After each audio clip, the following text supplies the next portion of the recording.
সম্মানিত ভাইরা, আগামীকাল পবিত্র ঈদুল আজহা, কুরবানির দিন। একটু কমায় দাও।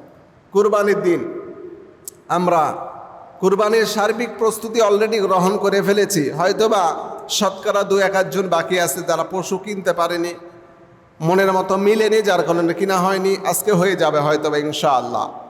এবং আজকের জুমাতে আমরা ধারাবাহিক কিছু প্রশ্ন উত্তরে আলোচনা শুনব। অনেক কুরবানির কাজের মধ্যে ভুল ত্রুটি আমাদের হয়ে যায়, পশু ক্রয়ের মধ্যে অনেক ভুল হয়ে যায়। এগুলো সংশোধন যেন করতে পারি, সঠিক পদ্ধতিতে কুরবানি করতে পারি, এ বিষয়ে আজকে আমরা কিছু প্রশ্ন এবং উত্তর আকারে আলোচনা শুনব ইনশাআল্লাহ।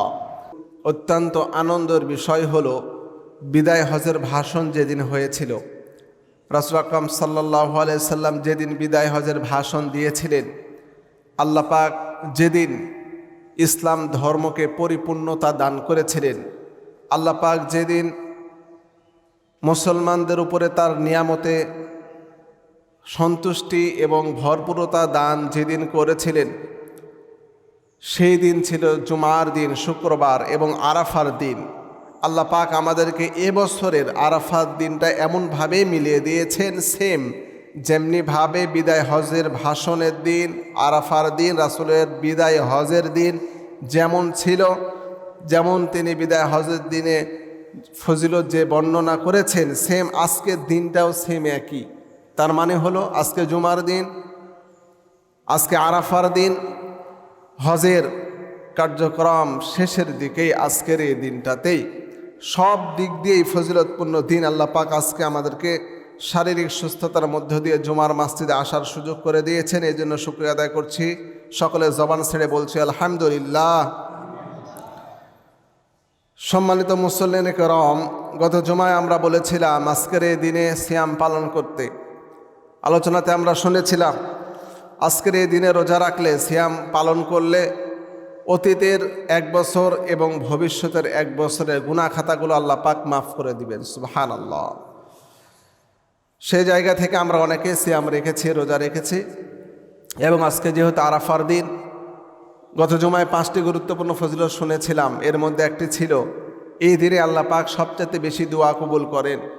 সুতরাং ইফতারের পূর্ব মুহূর্তে, জুমার নামাজের পরবর্তী সময় আমরা বেশি করে আল্লাহর কাছে দোয়া করব, যেন আল্লাহ পাক আমাদের দোয়াগুলো কবুল করেন, আমাদেরকে মাফ করে দেন। আরেকটি ফজিলত শুনেছিলাম, এই দিন সবচেয়ে বেশি দোয়া আল্লাহ পাক কবুল করে, আল্লাহর বান্দাদেরকে মাফ করে দেন, মাগফিরাত দান করেন। যারা হাজী সাহেবগণ মক্কাতে অবস্থান করছেন, গিয়েছেন, তারা তো কান্নাকাটি করে আল্লাহর কাছে দোয়া করছেন। সুতরাং আমাদেরও দরকার বাংলাদেশের জমিন থেকে, আল্লাহর ঘর মসজিদ থেকে বেশি পরিমাণে আল্লাহর ইবাদত করে দোয়া করা, যেন আল্লাহ পাক আমাদেরকে কবুল করেন এবং অতীতের গুনাহ, ভবিষ্যতে গুনাহ থেকে বেঁচে থাকার মতো শক্তি দান করেন। সেই জন্য আল্লাহর কাছে আমাদেরকে দোয়া করতে হবে। কথা বলেন ঠিক কিনা? এই কাজ আজকে আমাদেরকে করতে হবে। এবং আল্লাহ রাব্বুল আলামিন যে আয়াতে কারিমা নাজিল করেছেন, জানিয়েছেন আল-ইয়াউমা আকমালতু লাকুম দীনাকুম ওয়া আতমামতু আলাইকুম নি'মাতি ওয়া রাদিতু লাকুমুল ইসলাম দীনা। নবী হে, আপনি উম্মতদেরকে জানায় দেন, আজকে আমি ইসলাম ধর্ম দিনকে পরিপূর্ণতা দান করলাম। সুবহানাল্লাহ পড়বেন না?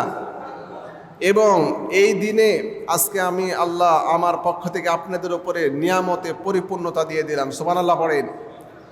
এবং ইসলাম ধর্ম মনোনীত ধর্ম, শ্রেষ্ঠ ধর্ম, এই ঘোষণা আমি আল্লাহ নিজে দিয়ে দিলাম। সুবহানাল্লাহ।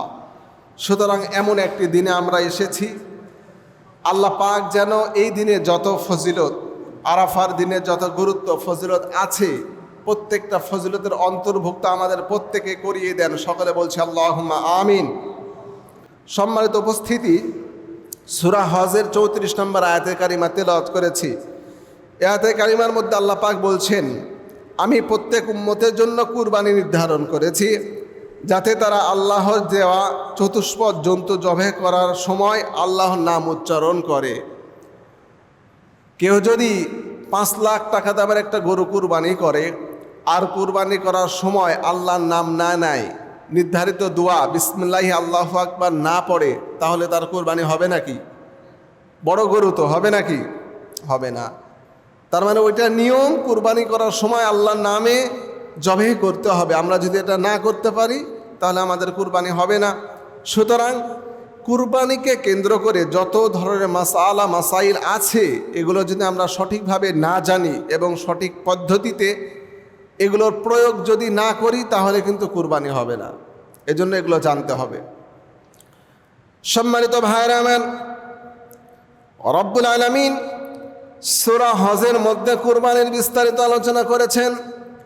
আল্লাহ রব্বুল আলামিন সূরা হজের আলোচনা থেকে আমাদেরকে যেগুলো শিক্ষা নিতে বলেছেন, এই সবগুলো শিক্ষা যদি আমাদের মধ্যে চলে আসে, সব মাসালা বিষয়ক জ্ঞান যদি আমরা অর্জন করতে পারি, তাহলে আমাদের কুরবানিটা সহি হবে, আল্লাহর কাছে গ্রহণীয় কুরবানি হবে।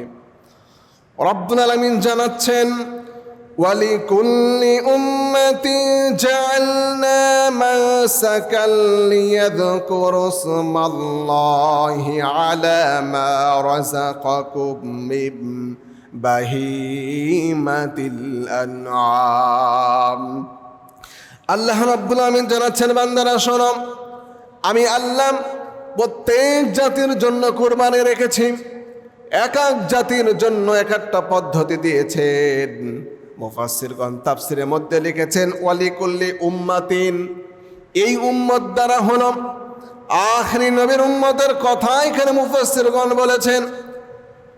এটার একটা বিস্তারিত তাফসির হলো মুফাসসিরগণ ঐক্যমত পোষণ করে লিখেছেন, আল্লাহ রব্বুল আমিন প্রত্যেকটা জাতিকে কুরবানি দিয়েছেন, কিন্তু কথা হলো এক এক জাতির কুরবানির পদ্ধতি এক এক রকম ছিল। যেমন আমরা হাবিল কাবিলের কুরবানির ইতিহাস জেনেছি, তাদের কুরবানির ধরনটা ছিল আরেক রকম। ইব্রাহিম আলাইহিস সালামের কুরবানির ইতিহাস জেনেছি, তার কুরবানিটা ছিল রবের পক্ষ থেকে একটা নিদর্শন, একটা পরীক্ষা। এরপরে কিন্তু আল্লাহ রব্বুল আলামিন তাদের মাধ্যমে আমাদের ইব্রাহিম আলাইহিস সালামের কুরবানির সুন্নতটাকে আল্লাহ আখিরি নবীর উম্মতদেরকে দান করেছেন। এবং এই কুরবানির ইতিহাস জেনে এই কুরবানির পদ্ধতি আমরা অবলম্বন করে দুনিয়ার জমিনে আমরা কুরবানি করে থাকি। রব্বুল আমিন এর জন্য বললেন, বান্দারা শোনো, ওয়ালিকুল্লি উম্মাতিন জাআলনা মানসাকাল লিয়াযকুরু ইসমাল্লাহ, আমি আল্লাহ আমার নামে তোমরা পশুটাকে জবাই করো। আমি আল্লাহ তোমাদেরকে যে রিজিক দান করেছি, যেই সম্পদ দিয়েছি, মা রাযাকাকুম মিন বাহিমাতিল আনআম, আমি আল্লাহ ইচ্ছা করলে তোমাদের মানুষদেরকে জবাই নির্দেশ দিতে পারতাম। আমি রব ইচ্ছা করলে আলো কিছু হালাল পশু আছে, অনেক হালাল পশু আমাদের সমাজে আছে, আমাদের পারিবারিকভাবে আমরা লালিত পালিত করি, এগুলো কিন্তু সামাজিক হালাল বিভিন্ন পশু নির্ধারিত করে রব্বুল আলামিন বাহিমাতুল আনামের মধ্যে ওট, গরু, মহিষ, ছাগল, ভেড়া, দুম্বা, এই নির্ধারিত কয়েকটি পশু রব্বুল আমিন কুরবানির জন্য নির্ধারণ করে জানায়া দিলেন, বান্দারা শোনো, আমার দেওয়া এই হালাল পশুগুলোর মধ্য থেকে তোমরা কুরবানি করো, এবং আমি আল্লাহ আমার নাম নিয়ে আমার পক্ষ থেকে তোমাদের পক্ষ থেকে আমার নামে কুরবানিটা করতে থাকো। যদি কুরবানিটা সঠিক পদ্ধতিতে বান্দা তোমরা করতে পারো, আমি আল্লাহ জানায়া দিলাম, লা ইয়ানালাল্লাহু লুহুমুহা, বান্দা যদি সঠিক পদ্ধতিতে কুরবানি করো, ওই কুরবানির পশুর গোশত, মাংস, হাড্ডি, রক্ত কোনো কিছু আমি আল্লাহ গ্রহণ করব না।